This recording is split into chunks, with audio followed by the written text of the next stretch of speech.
Friends, നമ്മുടെ കേന്ദ്ര സർക്കാരിന് കീഴിൽ പ്രവർത്തിക്കുന്ന സെയിൽ, അതായത് സ്റ്റീൽ അതോറിറ്റി ഓഫ് ഇന്ത്യ ലിമിറ്റഡിൻ്റെ പുതിയൊരു റിക്രൂട്ട്മെൻറ്റ് നോട്ടിഫിക്കേഷൻ വന്നിട്ടുണ്ട്. പെർമനൻറ്റ് വേക്കൻസിയാണ്, സ്ഥിര വേക്കൻസിയാണ്.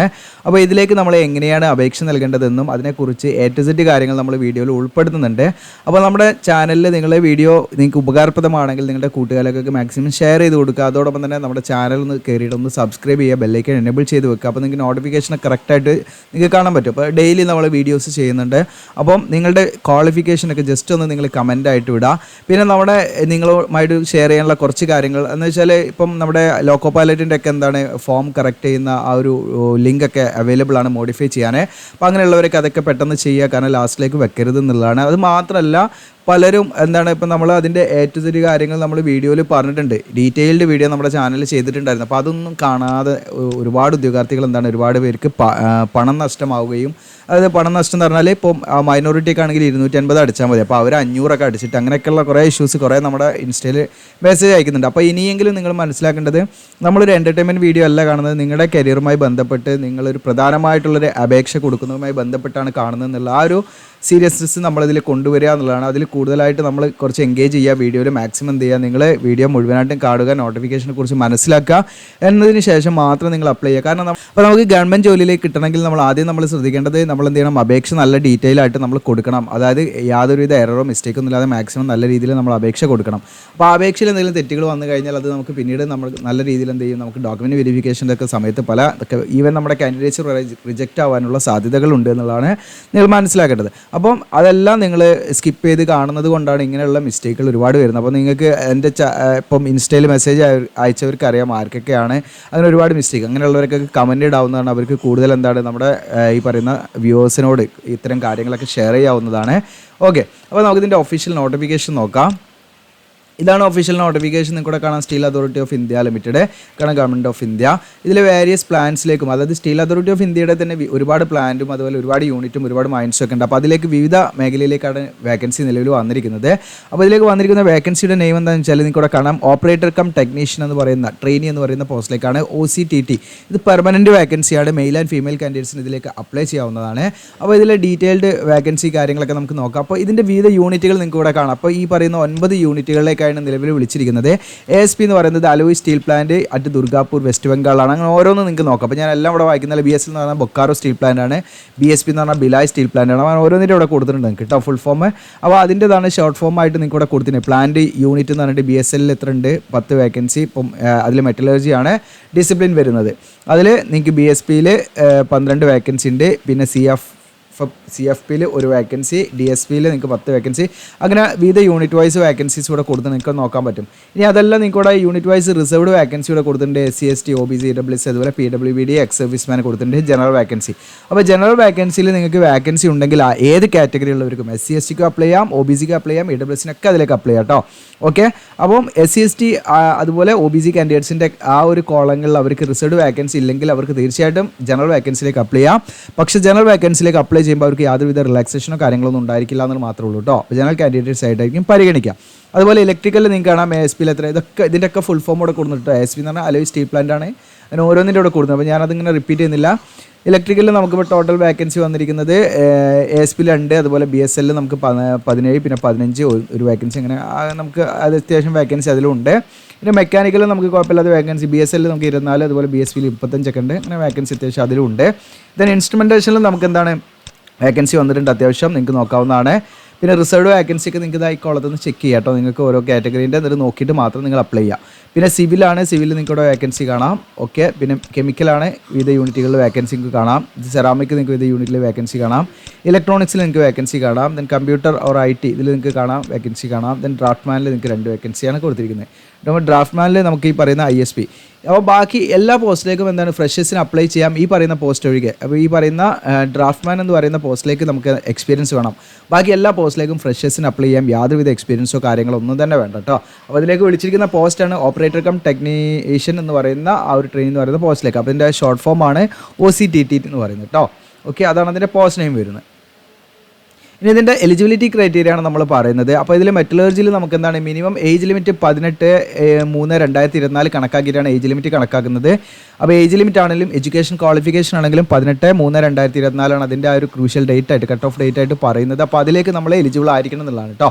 അപ്പോൾ 18/3/2024 നിങ്ങൾക്ക് 18 വയസ്സ് കഴിയുകയും 28 വയസ്സ് കഴിയാനും പാടില്ല. എന്നാൽ SC/ST OBCക്കൊക്കെ നിയമാനുസൃതമായിട്ടുള്ള ഏജ് റിലാക്സേഷൻ ഉണ്ട്, ഞാൻ പറയാം.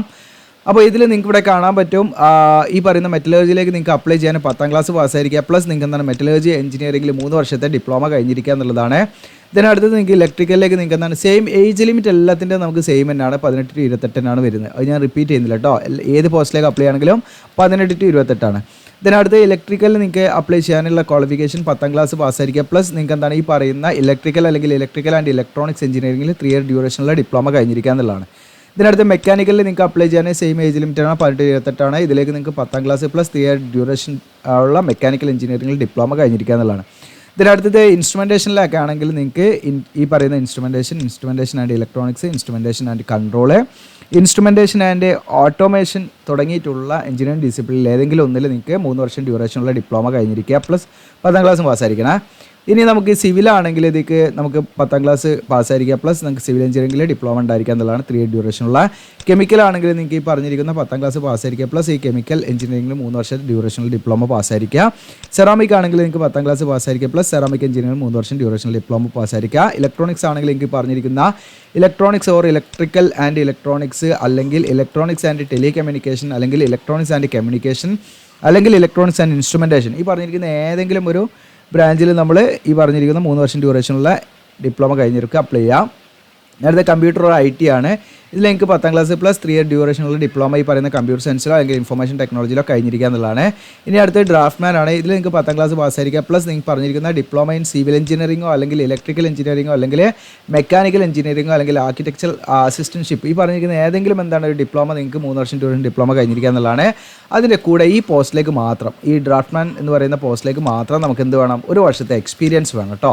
ഇതുമായി ബന്ധപ്പെട്ട് അതിൻ്റെ ഡിസൈനോ അല്ലെങ്കിൽ ഡ്രാഫ്റ്റ്മാനിലൊക്കെ ഉള്ള 1 വർഷത്തെ എക്സ്പീരിയൻസ് വേണം. ഈ പറയുന്ന പോസ്റ്റിലേക്ക് മാത്രമേ എക്സ്പീരിയൻസ് ചോദിക്കുന്നുള്ളൂ. ബാക്കി എല്ലാ പോസ്റ്റിലേക്കും ഫ്രഷേഴ്സിന് അപ്ലൈ ചെയ്യാം. മാക്സിമം നിങ്ങളുടെ കൂട്ടുകാരിലേക്ക് ഷെയർ ചെയ്ത് കൊടുക്കുക. പിന്നെ ഇതിൽ നമുക്ക് ഈ പറയുന്ന ഡിപ്ലോമയിൽ വേണ്ട പെർസെൻറ്റേജ് ഇവിടെ പറയുന്നുണ്ട്. അതായത് OBC EWS ജനറൽ കാൻഡിഡേറ്റ്സ് ആണെങ്കിൽ അവർക്ക് ഡിപ്ലോമയിൽ മിനിമം 50% മാർക്ക് വേണം, 50% മാർക്കോട് പാസ്സായവരായിരിക്കണം. ഇനി SC/ST PWD അതുപോലെ ഡിപ്പാർട്ട്മെൻറ്റൽ കാൻഡിഡേറ്റ്സ് ഒക്കെ ആണെങ്കിൽ അവർക്ക് 40% മാർക്ക് ഉണ്ടെങ്കിൽ അപ്ലൈ ചെയ്യാം. SC/STക്കൊക്കെ PWD കാൻഡിഡേറ്റ്സിനൊക്കെ 40% മാർക്ക് നിങ്ങളുടെ ഡിപ്ലോമയിൽ ഉണ്ടെങ്കിൽ അവർക്ക് അപ്ലൈ ചെയ്യാം. എന്നാൽ OBC EWS ജനറൽ കാൻഡിഡേറ്റ്സ് ആണെങ്കിൽ അവർക്ക് 50% മാർക്ക് മിനിമം വേണമെന്നുള്ളതാണ് കേട്ടോ ടോട്ടൽ പെർസെൻറ്റേജ്. ഇനി ഇതിൻ്റെ ബെനിഫിറ്റ്സ് കാര്യങ്ങൾ സാലറി ഒക്കെ പറയുന്നുണ്ട്. അപ്പോൾ നമുക്ക് ഇനീഷ്യലി നമുക്ക് 2 വർഷം ട്രെയിനിങ് ഉണ്ടായിരിക്കും, ജോബ് ട്രെയിനിങ് ആണ്. ആ സമയത്ത് നമുക്ക് കിട്ടുന്നത് ആദ്യത്തെ വർഷം നമുക്ക് 16,100 പെർ മന്ത് കിട്ടും. പിന്നെ നമുക്ക് രണ്ടാമത്തെ വർഷത്തിൽ നമ്മൾ കിടക്കുമ്പോൾ 18,300 രൂപയാണ് പെർ മന്ത് കിട്ടുക. ഇനി നമുക്കിതിൻ്റെ കൂടെ തന്നെ കുറച്ച് മെഡിക്കൽ ഫെസിലിറ്റി കാര്യങ്ങളുണ്ടാകും, ലീവ് കാര്യങ്ങളൊക്കെ ഉണ്ടാവും കേട്ടോ. കമ്പനി നിയമമനുസരിച്ചുള്ള രീതിയിൽ നമുക്കതിൻ്റെ ബെനിഫിറ്റ് കാര്യങ്ങളൊക്കെ ഉണ്ടാവും. ഇനി അത് കഴിഞ്ഞിട്ട് നമ്മൾ 2 വർഷം സക്സസ്ഫുള്ളി കംപ്ലീറ്റ് ചെയ്ത് കഴിഞ്ഞാൽ, ട്രെയിനിങ് നമ്മൾ ഇട്ടേച്ച് പോരാനും പാടില്ല, വേറെ പ്രശ്നങ്ങളൊന്നുമില്ല. അപ്പോൾ നമ്മൾ സക്സസ്ഫുള്ളി കംപ്ലീറ്റ് ചെയ്ത് കഴിഞ്ഞാൽ S3 ഗ്രേഡിലേക്കാണ് നമ്മൾ എന്ത് ചെയ്യുക, പ്ലേസ് ചെയ്യുക റെഗുലറായിട്ട് പെർമനൻ്റ് ആയിട്ട്. അതിൻ്റെ സ്കെയിലൂടെ കൊടുത്തും കാണാം 26,600 മുതൽ 38,920 ഒട്ടനവധി അലവൻസും കാര്യങ്ങളൊക്കെ അതിലുണ്ടാവും കേട്ടോ. ബേസിക് പേയും ഇൻഡസ്ട്രിയൽ ഈ പറയുന്ന ഡിയർനെസ് അലവൻസ്, അതുപോലെ അങ്ങനെ ഒരുപാട് കാര്യങ്ങൾ, ഒരുപാട് അലവൻസ് കാര്യങ്ങളൊക്കെ അതിലുണ്ടാവും. Okay, medical treatment allowance, family തുടങ്ങിയിട്ടുള്ള ഒരുപാട് അലവൻസ് കാര്യങ്ങൾ കമ്പനി തരുന്നുള്ളതാണ്. ഓക്കെ, അപ്പോൾ അതാണ് അതിൻ്റെ ഒരു ബെനിഫിറ്റ്. അപ്പോൾ അത്യാവശ്യം നമുക്ക് എന്താണ് മന്ത്ലി നല്ലൊരു എമൗണ്ട് സാലറി കിട്ടുന്നൊരു ജോലി തന്നെയാണ്, നല്ലൊരു പോസ്റ്റിനാണ്, നമുക്ക് ഫ്രഷേഴ്സിന് അപ്ലൈ ചെയ്യാവുന്ന. ഇനി ഇതിൻ്റെ മോഡ് ഓഫ് സെലക്ഷൻ എന്ന് വെച്ചാൽ നമുക്ക് കമ്പ്യൂട്ടർ ബേസ്ഡ് ടെസ്റ്റ് പിന്നെ സ്കിൽ ടെസ്റ്റാണ് ഉണ്ടായിരിക്കുക. Computer based test 100 objective type multiple choice question ആയിരിക്കും. ഇത് 2 സെഗ്മെൻറ്റാണ്. അതിൽ 50 ക്വസ്റ്റ്യൻ എന്ന് വെച്ചാൽ നിങ്ങളുടെ ട്രേഡ്, മുകളിൽ പറഞ്ഞിരിക്കുന്ന ഏതാണോ ട്രേഡ് അതുമായി ബന്ധപ്പെട്ടുള്ള ക്വസ്റ്റ്യൻസ് ആയിരിക്കും അതെന്ന് വരിക. ബാക്കി 50 വരുന്നത് ആപ്റ്റിറ്റ്യൂഡ് ടെസ്റ്റാണ്. അപ്പോൾ ആപ്റ്റിറ്റ്യൂഡ് ടെസ്റ്റിനൊക്കെ നല്ല ബുക്കുകളുണ്ടാവും, നിങ്ങൾക്ക് അതൊക്കെ നോക്കിയിട്ട് നിങ്ങൾ എന്താ അത് പ്രിപ്പയർ ചെയ്താൽ മതി എന്നുള്ളതാണ് നിങ്ങൾ മനസ്സിലാക്കേണ്ടത്. ഓക്കെ, കമ്പ്യൂട്ടർ ബേസിൽ നമ്മൾ ക്വാളിഫൈ ചെയ്ത് കഴിഞ്ഞാൽ പിന്നെ നമ്മൾ ഈ സ്കിൽ ടെസ്റ്റിന് ഷോർട്ട് ലിസ്റ്റ് ചെയ്യപ്പെടും. പിന്നെ സ്കിൽ ടെസ്റ്റാണ്. ഈ 2 കാര്യങ്ങളാണ് അതിൽ വരിക. പിന്നെ ഇതിലേക്ക് ഒരു നിശ്ചിത ഫിസിക്കൽ സ്റ്റാൻഡേർഡ് പറയുന്നുണ്ട്. അപ്പോൾ നിശ്ചിതമായിട്ടുള്ളൊരു ഹൈറ്റും വെയിറ്റും ഒക്കെ വേണം, അത് പ്രത്യേകമായിട്ട് ശ്രദ്ധിക്കുക. അപ്പോൾ ഹൈറ്റ് വേണ്ടത് മെയിൽ കാൻഡിഡേറ്റ്സ് ആണെങ്കിൽ 155 സെൻറ്റിമീറ്റർ മതി, ഫീമെയിൽ ആണെങ്കിൽ വെറും 143 സെൻറ്റിമീറ്റർ ഹൈറ്റ് മതി. ഇനി വെയിറ്റ് ആണെങ്കിൽ മിനിമം ഒരു 45 kg വേണം, ഫീമെയിൽ ആണെങ്കിൽ 35 kg വേണം. ചെസ്റ്റ് മെഷർമെൻറ്റ് നോർമൽ കണ്ടീഷനിൽ മെയിൽ 75%, എക്സ്പാൻഷനിൽ 79 വരണം. ഫീമെയിൽ ആണെങ്കിൽ 70 സെൻറ്റിമീറ്റർ, എക്സ്പാൻഷനിൽ 73 സെൻറ്റിമീറ്റർ വേണം. ബാക്കി കാര്യങ്ങൾ വിഷന് കാര്യങ്ങളൊക്കെ നിങ്ങൾക്ക് നോക്കാം. നിങ്ങൾ ബാക്കി കുഴപ്പങ്ങളൊന്നും ഇല്ലെങ്കിൽ നിങ്ങൾക്ക് തീർച്ചയായിട്ടും ഇതിലേക്ക് അപ്ലൈ ചെയ്യാം.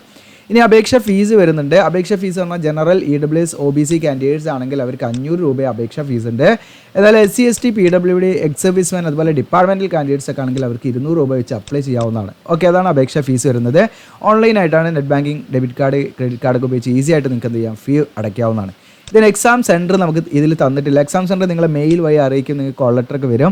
അത് ഇന്ത്യയിൽ എവിടെ വേണമെങ്കിലും വെച്ച് നടത്താമെന്നുള്ളതാണ്. ഓക്കെ, അപ്പം വേണമെങ്കിൽ കേരളത്തിലും നടത്താം, അല്ലെങ്കിൽ നോർത്ത് ഇന്ത്യയിൽ മാത്രമായിരിക്കാം, പറയാൻ പറ്റില്ല, എവിടെ വേണമെങ്കിലും നടത്താം. ഓക്കെ, ഇനി ഇതിൻ്റെ എങ്ങനെയാണ് നമ്മൾ അപ്ലൈ ചെയ്യേണ്ടത് വെച്ചാൽ ഓൺലൈനായിട്ടാണ് അപ്ലൈ ചെയ്യേണ്ടത്. അപ്പോൾ അതിൻ്റെ കാര്യങ്ങൾ ഞാൻ പറയാം നിങ്ങളോട്. അപ്പോൾ ഓൺലൈനായിട്ട് അപേക്ഷ സ്റ്റാർട്ട് ചെയ്യുന്നത് 26/2/2024 മറ്റേത് അപേക്ഷയുടെ ലാസ്റ്റ് ഡേറ്റ് 18/3/2024. ഓക്കെ, അപ്പോൾ നമ്മളിന്ന് വീഡിയോ ചെയ്യുന്ന ദിവസം 25 ഫെബ്രുവരി ആയിട്ടുള്ളൂ. അപ്പോൾ 26-നാണ് നമുക്ക് ലിങ്ക് അവൈലബിൾ ആവുക. അപ്പോൾ നിങ്ങൾ ചോദിക്കുന്നാൽ 26-ന് ചെയ്താൽ പോരെന്ന്. പക്ഷേ നമ്മൾ നാളത്തേക്ക് വെച്ച് കഴിഞ്ഞാൽ എന്താ വെച്ചാൽ നാളെ ഏതെങ്കിലും വേറെ നോട്ടിഫിക്കേഷൻ വരുമ്പോൾ നമുക്കത് ചെയ്യാൻ പെൻഡിങ് ആവും. അതുകൊണ്ടാണ് നമ്മളത് ടൈംലി നമ്മൾ കറക്റ്റ് ചെയ്യാൻ ശ്രമിക്കുകയാണ്. അതുകൊണ്ടാണ് ഇങ്ങനെ വരുന്നത്. അപ്പോൾ ഇതിൻ്റെ ഓൺലൈൻ ഫോം ഫില്ല് ചെയ്യുന്ന വീഡിയോ ചെയ്യണമെങ്കിൽ നിങ്ങൾ തീർച്ചയായിട്ടും കമൻറ്റ് ചെയ്യുക. ഇനി അതല്ല, നമ്മൾ ഓൺലൈനായിട്ട് ഫോമൊക്കെ ഫില്ല് ചെയ്ത് കൊടുക്കുന്നുണ്ട്. ഒരുപാട് പേര് എന്ത് ചെയ്യുന്നുണ്ട്, നമ്മളോട് ഓൺലൈനായിട്ട് ഫോം ഫില്ല് ചെയ്ത് വാങ്ങുന്നുണ്ട്. അപ്പോൾ അതിന് നമ്മൾ നിശ്ചിതമായ സർവീസ് ചാർജ് ഉണ്ടായിരിക്കും. അപ്പോൾ നിങ്ങൾക്ക് താല്പര്യം ഉണ്ടെങ്കിൽ ഇൻസ്റ്റയുടെ ലിങ്ക്, എല്ലാ വീഡിയോയുടെ താഴെയും ഇൻസ്റ്റയുടെ ലിങ്ക് ഉണ്ട്, അതിൽ കോൺടാക്ട് ചെയ്യാൻ നിങ്ങളെ. നമ്മൾ ഓൺലൈനായിട്ട് നിങ്ങൾക്ക് എന്ത് ചെയ്യും, ഫോം ഫില്ല് ചെയ്തും നിങ്ങളുടെ ഡോക്യുമെൻറ്റ്സ് വാട്സപ്പിൽ അയച്ചു തന്നാൽ മതി. വേറെ കുഴപ്പങ്ങളൊന്നുമില്ല, വളരെ ഈസി ആയിട്ട് നമുക്ക് ചെയ്യാൻ പറ്റും. ഓക്കെ, അപ്പം ഇനി നിങ്ങൾ മനസ്സിലാക്കേണ്ട കാര്യം എന്ന് വെച്ചാൽ, ഇപ്പം നമ്മളിപ്പോൾ പറഞ്ഞ നോട്ടിഫിക്കേഷൻ അല്ല, അപ്പോൾ അതുമായി ബന്ധപ്പെട്ടുള്ള ഓൺലൈൻ ഫോം ഫില്ലിങ്ങിൻ്റെ വീഡിയോ കംപ്ലീറ്റ് നമ്മൾ ചെയ്യണമെങ്കിൽ എന്ത് ചെയ്യാം, നമ്മൾ ചെയ്യാം. നിങ്ങൾ കൂടുതൽ കമൻറ്റ് ഉണ്ടെങ്കിൽ മാത്രം ചെയ്യാം. കാരണം കൂടുതൽ ആളുകൾ ഇതിലേക്ക് അപ്ലൈ ചെയ്യുകയാണെങ്കിൽ മാത്രമേ നമ്മളത് ചെയ്യുള്ളൂ. അപ്പോൾ നിങ്ങൾ കൂടുതൽ കമൻറ്റ് ചെയ്യുകയാണെങ്കിൽ മാത്രം അത് എങ്ങനെയാണ് ഫോം ഫില്ല് ചെയ്യേണ്ടതെന്നുള്ള ഡീറ്റെയിൽഡ് കാര്യങ്ങൾ ചെയ്യാം. അത് മാത്രമല്ല, നാളെ നമ്മൾ എന്ത് ചെയ്യും, അത് അപ്ഡേറ്റ് ചെയ്യും. ഇപ്പോൾ നമ്മുടെ വീഡിയോയുടെ താഴെ നിങ്ങൾ ഇന്ന് നമ്മുടെ വീഡിയോ കാണുന്നുണ്ടെങ്കിൽ നാളെ എന്ത് ചെയ്യും, ആ വീഡിയോയുടെ താഴെ ലിങ്ക് വന്നു കഴിഞ്ഞാൽ അവിടെ അപ്ഡേറ്റ് ചെയ്യുമ്പോൾ നിങ്ങൾക്ക് ആ ലിങ്ക് ക്ലിക്ക് ചെയ്ത് ഡയറക്റ്റ് ആയിട്ട് വേണമെങ്കിൽ അങ്ങനെ അപ്ലൈ ചെയ്യാം കേട്ടോ. ഓക്കെ, അപ്പോൾ ഇത്രയും കാര്യങ്ങളാണ് ഇതിലേക്ക് അപ്ലൈ ചെയ്യുന്ന ഡേറ്റ് ആവാത്തത് കൊണ്ടാണ് ഇന്ന് എനിക്കിത് കാണിക്കാൻ പറ്റാത്തത്. അപ്പോൾ നിങ്ങൾ തീർച്ചയായിട്ടും എന്ത് ചെയ്യുക, നമ്മുടെ ചാനൽ സബ്സ്ക്രൈബ് ചെയ്യുക. ലിങ്കൊക്കെ നാളെ നമ്മളതിൽ ചാനലിൻ്റെ ഡിസ്ക്രിപ്ഷനിൽ ഇടും. ഓക്കെ, അപ്പോൾ ഇന്ന് നോട്ടിഫിക്കേഷൻ ലിങ്ക് മാത്രമേ ഇടുന്നുള്ളൂ. നാളെ എന്ത് ചെയ്യും, അതിൻ്റെ അപ്ലൈ ചെയ്യാനുള്ള ലിങ്കും അതിൽ അപ്ഡേറ്റ് ചെയ്യും. ഇത് മാക്സിമം നിങ്ങൾ കൂടുതലേക്ക് ഷെയർ ചെയ്യുക, സബ്സ്ക്രൈബ് ചെയ്യുക, ലൈക്ക് ചെയ്യുക. താങ്ക്